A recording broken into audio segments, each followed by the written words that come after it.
నమస్తే. Welcome to I news. Mumbai మహానగరం కలలో కూడా ఊహించని వింతలు, విశేషాలు ఇక్కడ ప్రతిరోజు జరుగుతూ ఉంటాయి. అలాంటి వింతల్లో ఒకటి కాదు విస్మయం కలిగించే ఒక నిజమిది. మనం బిచ్చగాలను చూసి జాలిపడతాం. దయతో కొన్ని చిల్లర నాణాలు ఇస్తాం.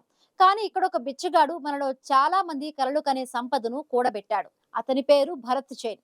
గత 40 ఏళ్లుగా ముంబైలోని రైల్వే స్టేషన్లు, బస్ స్టాప్లు, ప్రముఖ పర్యాటక ప్రాంతాల్లో భిక్షాటన చేస్తూ కనిపించేవాడు. అతని గురించి తెలియని వారు ఎవ్వరూ ఉండరు. కానీ అతని అసలు కథ తెలుసుకున్న తరువాత దేశం మొత్తం ఆశ్చర్యంలో మునిగిపోయింది. భిక్షాటన తరువాత సంపాదించిన ప్రతి రూపాయిని తెలివిగా పొదుపు చేసుకుంటూ పెట్టుబడులు పెడుతూ వచ్చాడు.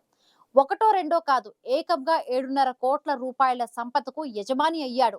పరేల్లో 1.4 కోట్ల విలువ చేసే 2 ఫ్లాట్లు, థానేలో 2 షాపులు, వాటి ద్వారా ప్రతి నెల వచ్చే అద్దె ఆదాయం 30,000 రూపాయలు.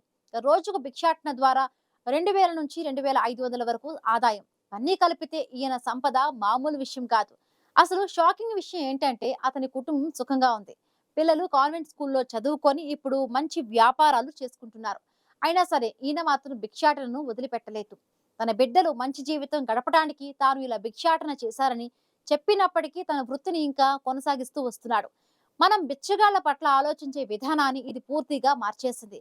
కనిపిస్తున్నంత మాత్రానే కనిపిస్తున్నంత మాత్రమే నిజం కాదని, ప్రతి బిచ్చగాడి వెనుక ఒక సంపన్నుడు ఉండవచ్చని ఈ కథ చెబుతోంది. ప్రపంచంలోని అత్యంత సంపన్న బిచ్చగాడుగా పేరొందిన భరత్ జైన్ జీవితం సామాన్యుల జీవితాలకు ఒక పెద్ద షాక్ గా ఉంది.